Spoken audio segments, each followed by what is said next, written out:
Every single day right now, you're seeing a headline about some big company laying off thousands of employees and replacing them with AI. And if you've been watching this on loop like I have, a question starts forming in your head. Is this whole AI economy actually a bubble? And if it is, what happens when it bursts? Think about it like this. If companies are firing people, even if it's in a staggered way, that is disposable income disappearing from the economy. And if that income disappears, who is left to buy the goods and services that these very companies are selling? Does that mean the broader economy slows down? I really don't think most companies are thinking this through because the impact doesn't show up immediately. In the short term, balance sheets look great. Profitability goes up, investors are happy, but what happens in the long term? And there's another aspect to this. Is AI even cheap? There's whole chatter online right now about token maxing, basically using AI for the tiniest, most pointless tasks, and that's actually raking up massive bills. I've also started noticing a pattern in the US that I have a feeling is going to show up in India very soon because historically, the Indian economy tends to lag behind the US by a few months. So, I decided to do a deep dive on this whole AI saga. Hi, I'm Arunima, and you're watching How Bizarre. So, let's begin.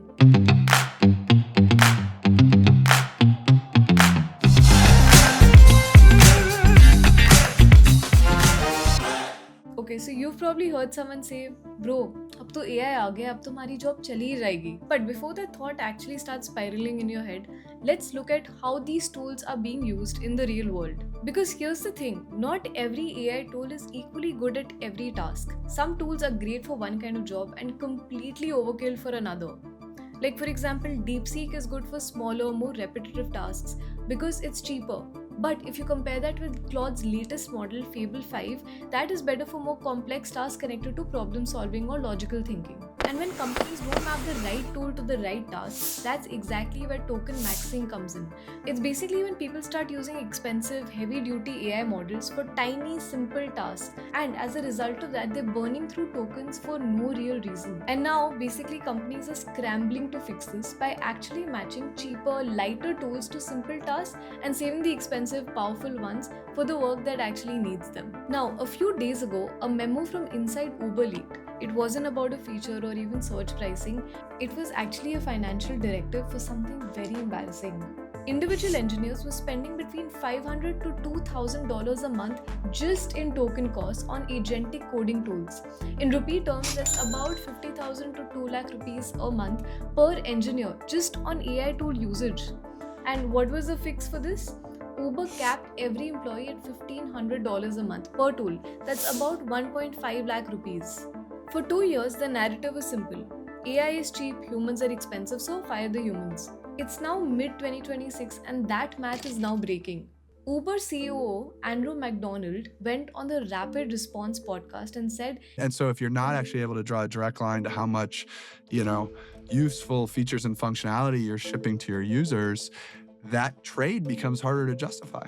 in simple terms, if you can't show that the money you're spending on AI is actually turning into things your customers can see and use, then spending that money stops making sense. Meanwhile, Microsoft, the company that signed a $13 billion deal with OpenAI, is cancelling internal Claude Code licenses for the engineers building Windows, Teams, and Microsoft 365.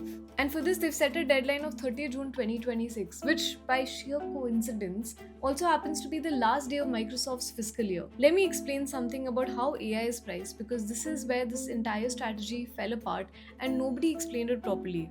Think about how traditional software works. You basically pay a fat monthly subscription. It doesn't matter if 10 people use it or 10,000, your bill barely changes. That's why SaaS became so powerful. The marginal cost of serving one more user is nearly zero, and profits scale exponentially with customers. AI is not that.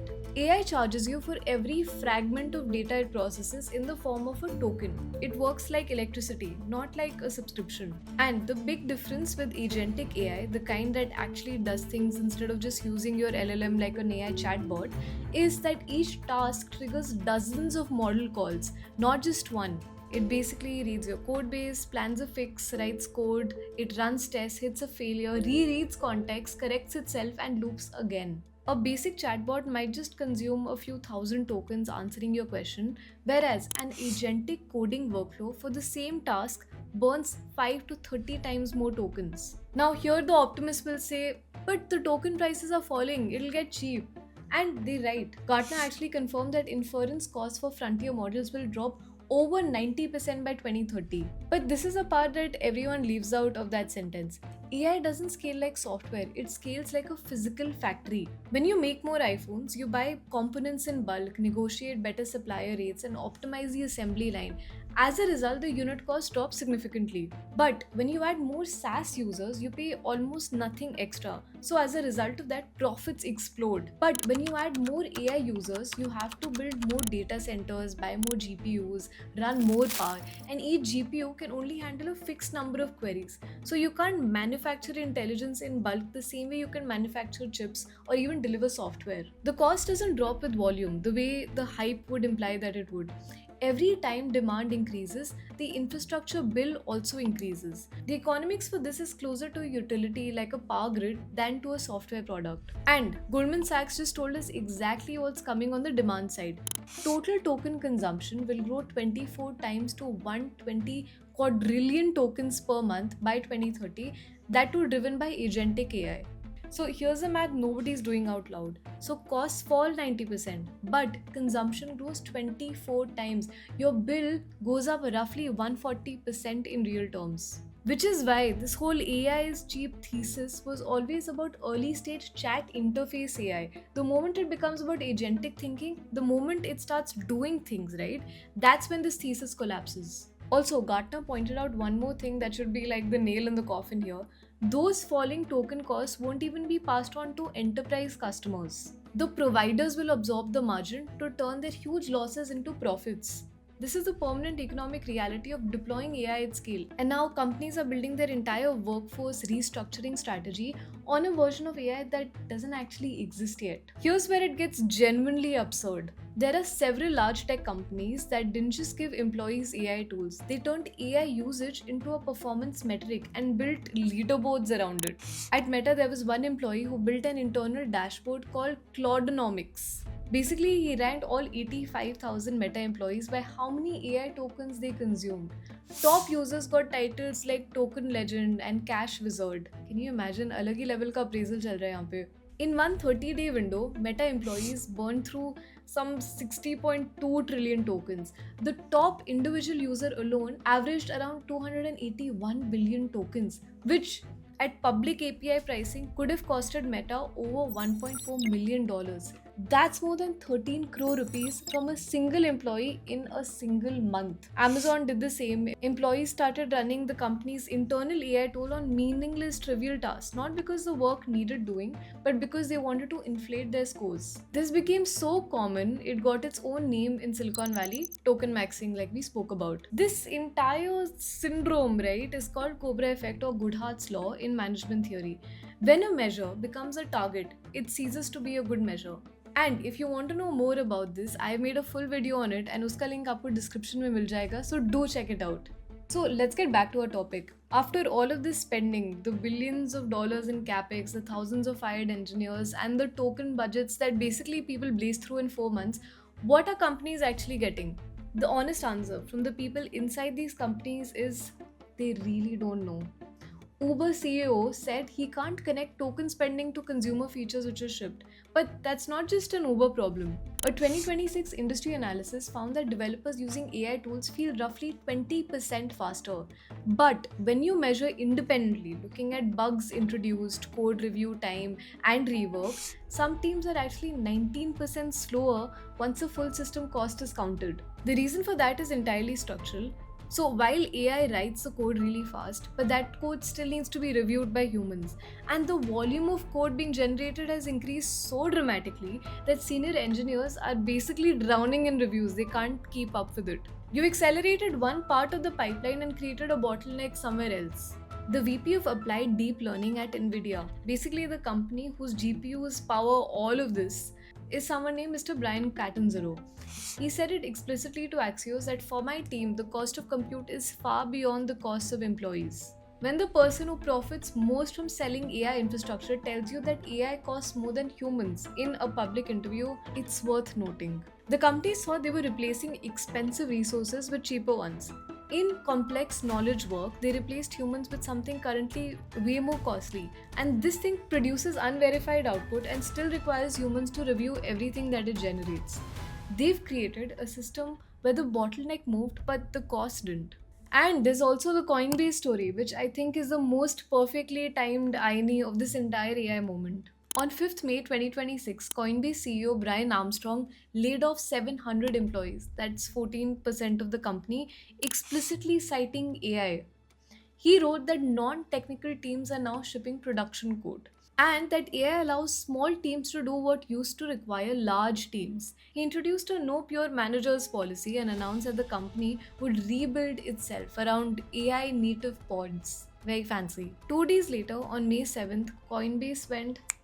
The entire trading platform was unavailable for roughly 8 hours. Customers couldn't trade or deposit or withdraw. The CEO called it never acceptable. The cause of this was an AWS data center overheating in Virginia, a hardware and infrastructure failure that had nothing to do with the layoffs directly, sure. But the timing was perfect, and the same week they announced $394 million quarterly loss. That's around 3,800 crore rupees. So, in 1 week, you have 700 layoffs, $394 million loss, an 8-hour outage. The AI efficiency story and the operational reality collided in the same 7 days. इस सब के बावजूद AI काफी लोगों की नौकरी खा गया. And I'm not being dramatic, I'm just doing the math here. In Q1 2026 alone, nearly 80,000 tech workers lost their jobs globally, and this was more than double the same period in 2025. By late May, the total for the year crossed 1,15,000. Nearly half of those cuts were explicitly attributed to AI or automation. Block had cut 40% of its workforce, explicitly citing AI. Salesforce eliminated 4,000 customer support roles. Meta laid off 10% of employees in May. In fact, even Standard Chartered announced plans to eliminate more than 15% of the workforce over 4 years. And here is the specific number that should anchor this entire conversation. A new Insuranceopedia analysis found that losing a tech job in 2026 cost that worker approximately $14,400 per month. That's about 14 lakh rupees in lost salary and benefits. And this is $4,000 more per month than it would have been 5 years ago. And what happens after that? That's a home loan EMI that suddenly stops. The SIP gets paused. The family budget gets restructured from month 3 or 4 onwards because that's the point when savings start running out and panic actually starts setting in. And here's the thing about the workers getting displaced. These aren't factory workers or gig workers. These are software engineers, product managers, customer success managers, even junior finance analysts. I'm talking about urban educated 25 to 35-year-olds with disposable income in the top 10% of their country. This is the exact demographic that drives discretionary consumer spending in every market they live in. It doesn't matter if it's Bangalore or Hyderabad or Austin or Seattle. These were the exact people buying the new iPhone on the launch day or paying for Netflix and Swiggy and IMAX, right? Taking Uber at surge pricing without even thinking twice, subscribing to Claude Pro, GitHub Copilot and 6 other AI tools. They were, in a very literal sense, the best customers that tech companies had. Not just tech companies, in fact. The far-reaching effect of this could be on every single sector. It could be even FMCG. And here's a second-order effect that nobody's tracking. Someone who gets laid off doesn't just give up. Most of them spend the next few months upskilling, doing courses, maybe even leaning on AI tools more to try and get back into the job market faster. So in a way, that spend doesn't disappear immediately. But what goes first is the everyday discretionary stuff, the extra food delivery orders, the Zomato Gold or Swiggy One renewal, the impulse Amazon buys. Even the OTT subscriptions that nobody even tracks. These are the small recurring expenses that quietly add up, and when the layoff strikes, those are the first casualties when someone's income suddenly disappears. Here's the ironic part. This will hit the same food delivery and quick commerce platforms who have spent the last 2 years using AI to optimize their own operations. Whether it's routing or pricing and demand prediction, the same AI wave that helped these platforms cut costs is now creating the demand problem that hits their top line. The basic point is this, that economics runs on lag. This is a part that retail investors most often miss. When a company fires 5,000 people in January, the financial damage doesn't show up in Q1 earnings. Those workers have severance pay. Some of them might even have savings or emergency fund. For the first 2 or 3 months, these spending patterns barely change. But month 4 is when the math changes. The savings buffer runs thin. And so when they're in survival mode, all the discretionary spending disappears. And 6 to 8 months after the layoff wave, the companies that sell to these same consumers, they start reporting revenue misses. This is what analysts describe as unexpected softness. The thing is, it was never unexpected, it was just lagged. Fed Governor Lisa Cook actually flagged this in February 2026 at the National Association for Business Economics conference. She warned that AI job displacement may arrive before job creation, and that creates a gap where unemployment rises, but monetary policy also cannot fix it because cutting interest rates only works for demand shocks, not structural ones. If entire job categories are disappearing, lower rates won't bring back those jobs. The companies that fired their workers in Q1 2026 are currently reporting strong margins. Wall Street is actually rewarding them. The AI cost savings show up immediately on the supply side of the balance sheet. But as smart retail investors, you need to look at the demand side destruction that might be coming in Q3. That's where a 6 to 8 month lag comes in. Let me end with a small note for retail investors watching this. Stop tracking which company has announced the most impressive AI demo.